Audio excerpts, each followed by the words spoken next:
potent advice, and inspiration from real self-made millionaires. Welcome to The Eventual Millionaire with your host, Jaime Masters. So today we're going to be covering active actions versus passive actions. You probably have no idea what that is because I've made it up. It's actually in my book, but one of the things that I think is extremely important and most business owners do not do, don't even come close to doing, is prioritizing what they're actually doing during their time that they have to work. That being said, we think we are. We've got a to-do list. You probably love checking things off of your list, feeling like you're efficient, checkbox, checkbox, checkbox, right? That's what we're trying to do.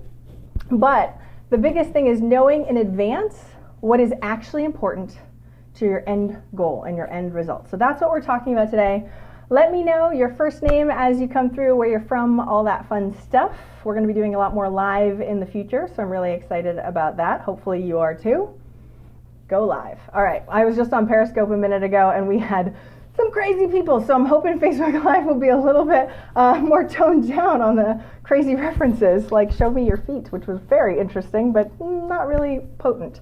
So today we're going to be going over specifically an active action versus a passive action. So what I want you to do is I want you to pull up your to-do list, whether it be in Asana or Wunderlist or whatever it is, pull it up right now.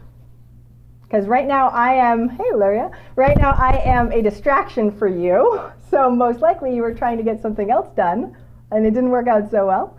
So you're here now, which is amazing and awesome. But I want you to pull up that to-do list and actually take a look at it.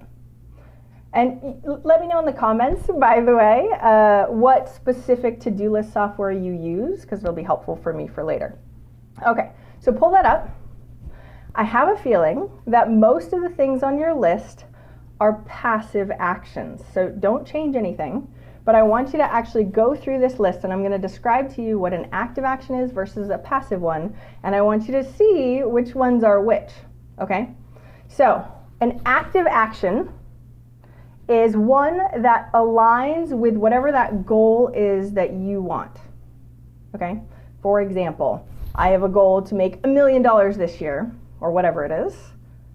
Whatever aligns with sales, most likely aligns with whatever your goal is. Does that make sense? Okay, so that's number one. It has to actually align with that goal. It could be leads. It doesn't necessarily have to be a revenue goal. Could be something completely different, like a KPI, key performance indicator for you. That being said, it has to be some sort of metric goal. So that's number one. Number two is that it has to get you outside of your comfort zone.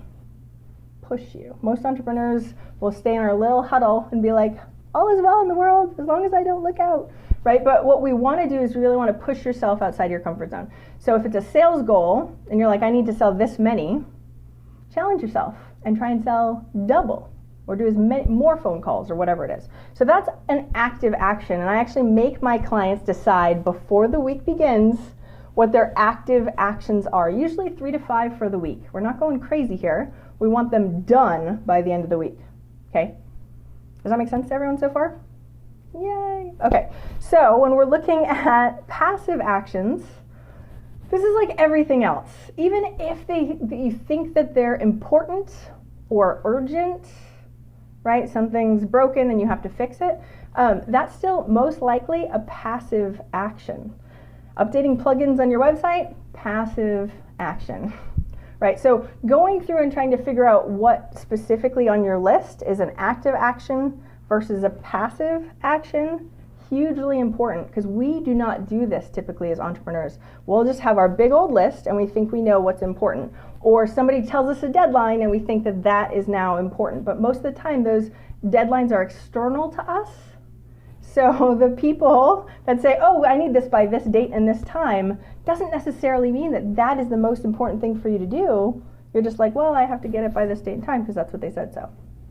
Okay, but what I want you to do is refocus back on yourself and pay attention to what actually will drive your business forward, because I don't want you to get to the end of 2017 and look back and go, oh, I didn't actually accomplish my goal. Oh, it's because of all of these little decisions that added up over time throughout the entire year to work on passive stuff instead of active stuff. Does that make sense, everyone? Okay, so far, what I'm going to do, I actually have a tracker for you, which will be way easier. So if you go to eventualmillionaire.com/tracker, you'll be able to see where it pulls up. You can either download it and do it online, or you can print it out. It's very pretty. It's all branded and wonderful. But the whole point of it is to write down your goal at the top and then write down what your active actions are for that week. It is a weekly tracker. You can pin it up somewhere, you can have it on your desktop, whatever you want, so that way you know what the most important things are this week. Because it's week by week by week that add up to that goal at the end of the year. And I don't want you to be one of those entrepreneurs that get to the end of the year and go, there's no time left at the end of the year and I'm not even close.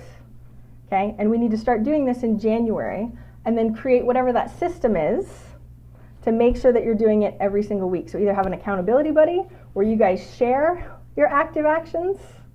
We have mastermind groups where they have to submit it and then we go over them and we slap people around if they're not active versus passive. We're like, that is not an active action, do it again. And we see them over and over and over and over again. Okay, so look at the to-do list right now, and I want you to star the ones that are active, and then I want you to move those to the top. Okay, go download the tracker at eventualmillionaire.com/tracker. Okay, and then you can go ahead and put the top active actions for next week on your list, so you know exactly what is most important for you. This would be actually huge for your employees to do also. Whatever their metric is that they're being measured on, KPI, have them write down their active actions and submit them to you so you know exactly what's happening the week after.